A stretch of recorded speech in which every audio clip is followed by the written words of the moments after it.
अस्सलाम वालेकुम दोस्तों, वॉइस ऑफ जापान से मोहम्मद इदरीस आपकी खिदमत में हाजिर है जापान से। तो दोस्तों आज की वीडियो है जी, एक दोस्त ने पूछा था कि एक सैलरी के बारे में भी थोड़ा सा बताएं और जापान में रहने का खर्चा कितना आता है, एक बंदे का कितना खर्चा तकरीबन हो जाता है। इस पे तो काफी पहले मैंने एक वीडियो बनाई थी, तो सोचा चले एक बार फिर से मुख्तसर से वीडियो बना देते हैं। तो दोस्तों सबसे पहले तो मैं बता दूं कि सैलरी के बारे में, फिर उसमें आपको खर्चा भी बता दूंगा। तो नॉर्मल सैलरी जो है वो 1000 येन जो है वो नॉर्मल सैलरी मिल जाती है। अगर लड़कियां भी हों तो उनको भी ये सैलरी जो है वो नॉर्मल मिलती है। पैकिंग वगैरह काम है, चॉकलेट का, कॉस्मेटिक्स का, डिफरेंट टाइप काम है। और ये 1000 सैलरी जो है ये तो नॉर्मल सैलरी आराम से मिल जाती है। तो 1000 सैलरी पे ही बात करते हैं। 1000 का सैलरी हो और 8 घंटे काम होता है तो 8 घंटे का 8000 बन गया। और ओवर टाइम जो है वो लाजिम होता है 2 घंटे का, तो 2 घंटे का ओवर टाइम लगा ले इसमें। और ओवर टाइम जो होता है वो 25% ज्यादा होता है, यानी कि 1000 अगर सैलरी है और जब ओवर टाइम लगेगा तो उसमें 250 रुपया जो है वो एक्स्ट्रा हो जाएगा। 25% यानी कि 100 के ऊपर 25 रुपए ज्यादा मिलेंगे, तो 1000 का 1250 बन जाएगा। तो अब 2 घंटे का 2500 बन गया और 8000 जो है वो नॉर्मल, तो ये टोटल 10,500 एक दिन का बनेगा जापानी येन के हिसाब से। ठीक है, क्योंकि जापान में है तो जापान की करेंसी के हिसाब से होगा, वो तो बाद में आप आखिर में टोटल कर लेंगे पाकिस्तानी कितने पैसे बनते हैं। और इसमें भी ज्यादातर काम होते हैं जो दिन में एक हफ्ता होता है और एक हफ्ता रात में। और रात का जो सिस्टम है वो 10 बजे के बाद, चाहे ड्यूटी कितने बजे भी स्टार्ट हो, लेकिन रात के 10 बजे के बाद वो ओवर टाइम में गिना जाता है, यानी कि 25% ज्यादा हो जाएगा।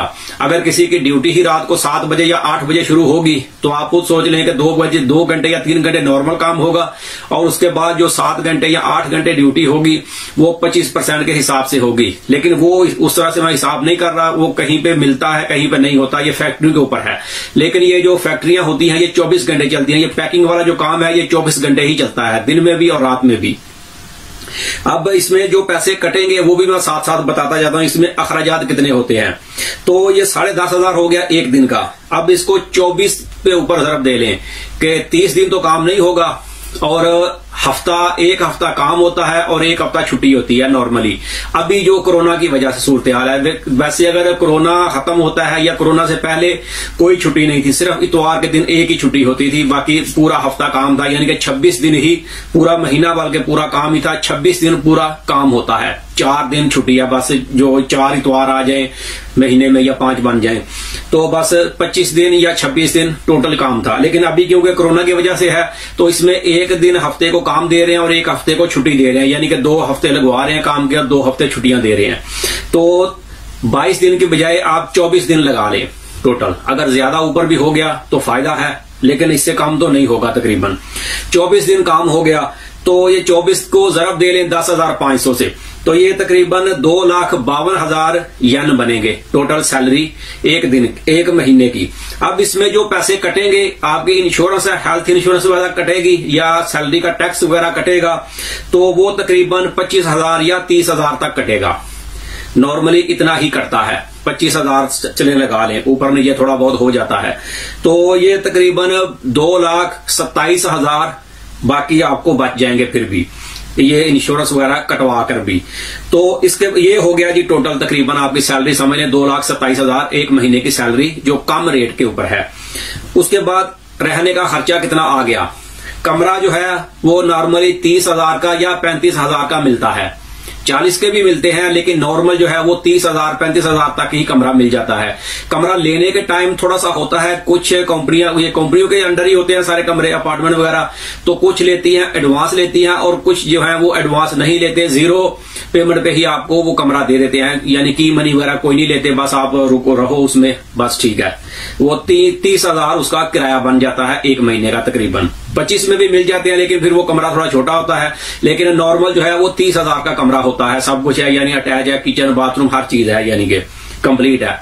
और बिजली, गैस और पानी, क्योंकि ये थोड़ा जापान में महंगे हैं, बिजली भी महंगी है, गैस भी महंगी है। तो इन दोनों तीनों चीजों का मिला के पानी का बिल जो है वो तकरीबन 2-2 महीने के बाद आता है। वो इतना ज्यादा नहीं, कभी 2000, कभी 1500, इतना ही आता है।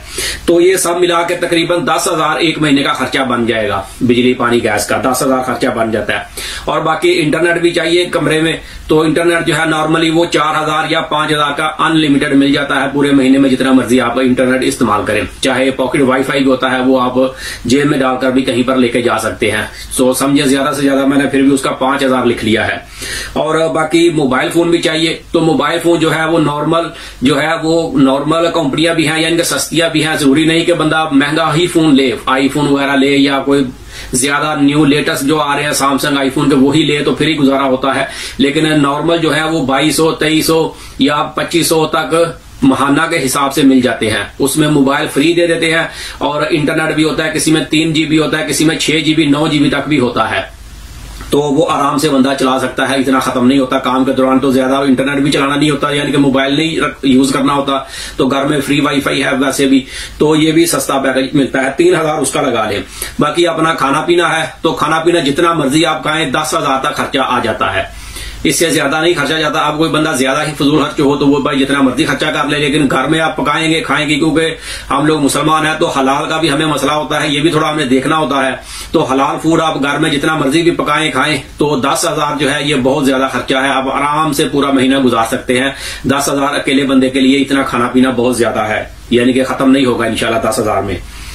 क्योंकि होटलों में तो कम ही जाना है, यानी कि कमरे में खाना पीना है, तो ये 10,000 में काफी आप खा पी सकते हैं। गोश्त भी खाएं, मुर्गी भी खाएं, दालें भी खाएं, सब्जियां खाएं, सब कुछ इतने में आराम से एडजस्ट हो जाता है। तो ये टोटल खर्चा मिला के ये तकरीबन बन जाएगा 53,000 रुपया। ये सारा कमरे का, खाना पीना, बिजली, गैस, हर चीज। तो ये 53,000 को अब 2,27,000 सैलरी से बचे, उसमें से ये 53,000 को माइनस कर दें, तो ये तकरीबन 1,74,000, तकरीबन 2.25 लाख येन फिर भी बचत हो गई। अब इसमें से अब इसको आप जरब दे लें, यानी कि सारे खर्चे निकाल के ये 2.25 लाख येन आपको बचत हो गई। अब इसमें से आप कोई मजीद खर्चा करना चाहे तो कर लें, नहीं तो इसको अब आप पाकिस्तान के हिसाब से जरब दे के देख लें। पाकिस्तान का तकरीबन 1 लाख जापान का, और पाकिस्तान का 1.5 लाख, ऊपर नीचे थोड़ा बहुत होता रहता है, लेकिन 1.5 लाख समझ लें, 1 लाख का 1.5 लाख बनता है। तो ये 2.25 लाख के तकरीबन 2,61,000 बन जाएंगे।